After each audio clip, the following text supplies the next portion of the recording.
Hey guys, it is Tristan with Nerdette's NewsStand, and I want to talk about some of the things going on at DC Comics.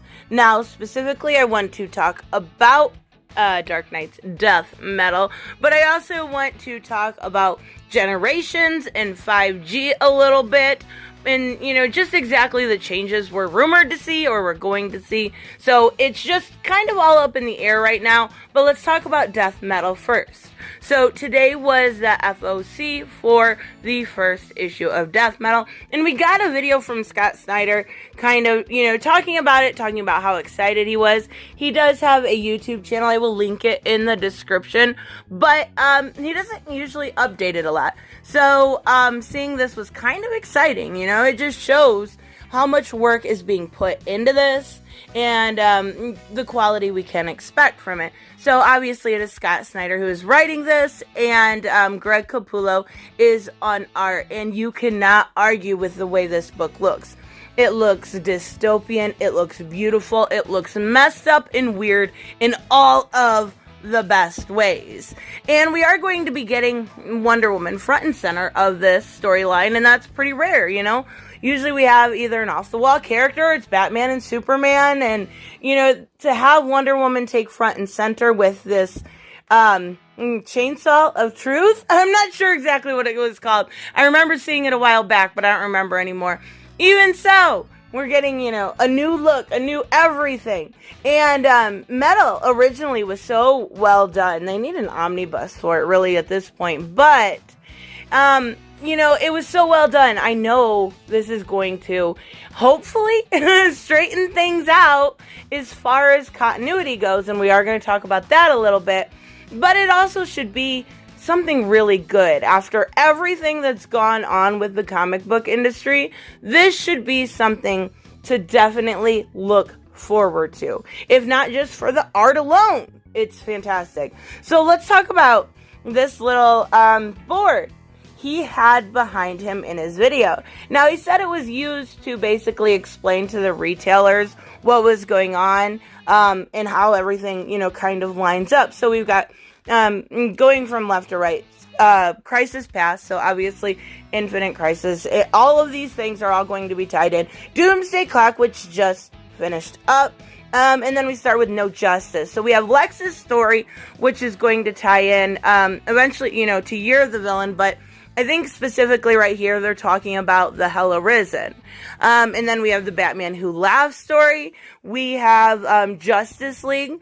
We have Batman Who Laughs again. Batman and Superman, which has been another fantastic series. And then right in the middle we have Perpetua's story. So we know, from Justice League that that's going to be a large involvement in this story. Lex, Perpetua, the Batman Who Laughs, all of them are going to be tied in to, at the end here, Year of the Villain, which we just basically, with Hell Arisen 3, I guess it wasn't just recently, because we haven't had a whole lot of new comics lately, but seeing that all kind of wrapped up.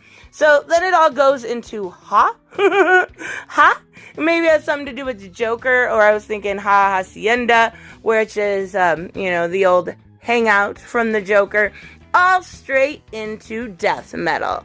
And I love it. I don't know what it all means. I won't know what it all means, but it doesn't mean it's not something I'm looking forward to. Not only that, but we are going to be getting announcements this week for new tie-ins and new talent. Supposedly it is a murderous row of talent that should be just, I don't know. I don't know what to expect at this point. We should see a lot of really good stories, really good characters. He specifically mentioned Jonah Hex and Superboy Prime that we're going to be into it. So I am just beyond excited. It comes out June 16th, and we've had delay after delay, but now we're finally getting this. And he was saying that basically the theme, and I don't even know, which is really messed up, how many books there is. Now, it started off smaller. It started off, I think it was supposed to be a mini-series. And when Dan Didio exited, or rather was fired, it became something on a larger scale. And this is where we're going to talk about Generations a little bit. So, it all matters is the theme of this in the beginning, right?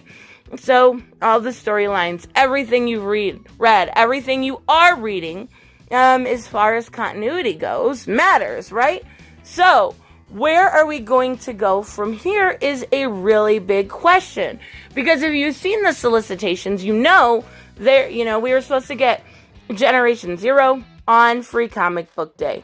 And then, 1, 2, 3, 4, 5. And none of them are being solicited as of right now anymore.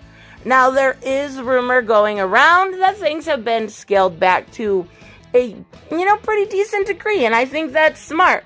I think a lot of it was Dan Didio micromanaging and wanting this perfect timeline starting with Wonder Woman, which was fine. That wasn't a big deal at all.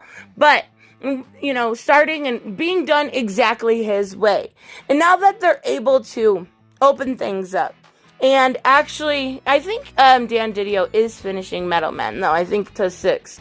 So now that they're able to open things up and work collectively instead of, being kind of demeaned upon, they are able to, straighten out this timeline, fix things, and move forward. So, what does Bleeding Cool have to say about this?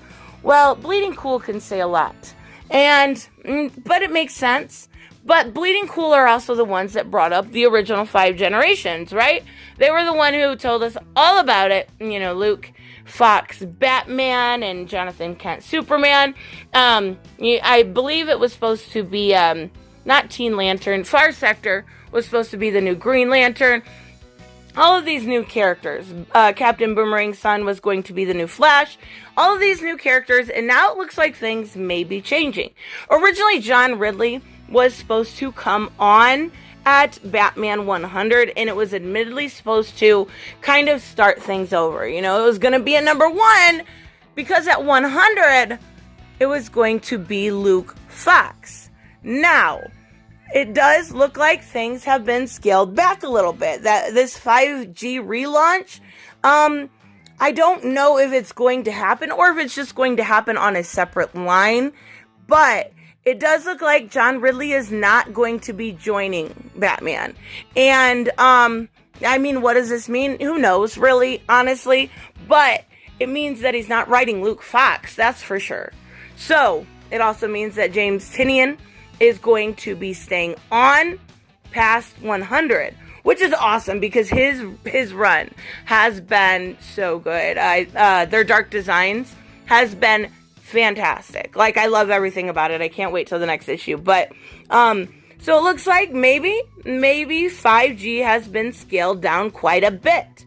Maybe the generations has been I still believe that we are going to have it going forward, but I do think that it has been scaled down. And now the reason why I say this is this paragraph specifically, I'm going to read it word for word. It says, Dan Didio was fired and the industry went into shutdown. We heard that some 5G work had been put on the back burner, and this takes it further. Bleeding Cool was now informed that high-profile creators working on or alongside this Batman relaunch, which would have started at 100, have been told to stop work. And they have received their kill fees for completed work. A kill fee is usually a payment made when a publisher decides they will no longer publish this work. So if they were working on something, Luke Fox Batman, and they got a kill fee, that means whatever they worked on, they got paid for, but it will not be published. So just exactly what, was given a kill fee, I don't know. But I have a feeling this is a really good change. For once, DC, you have finally listened to the people that buy your books. And I really do think it's going to pay off. I think we are finally going to get this epic storyline that we've been looking for. Now, I am biased, of course. There are other people that are, a little weary of death metal. But Snyder and Capullo are a dream team. They are, second to maybe Azzarello and Lieber Mayhew. They are one of the best selling at at DC. So, I don't know. I'm really, really excited for this. I'm really looking forward to how this turns out. Not only that, but I'm looking forward to the changing of this generation stuff. Maybe we'll finally know the whole story of what happened with Dan Didio. Regardless of even that, let me know what you guys think, of course. Let me know what you think of Metal, or if you will be picking this up, or, if you're just not interested in this book altogether.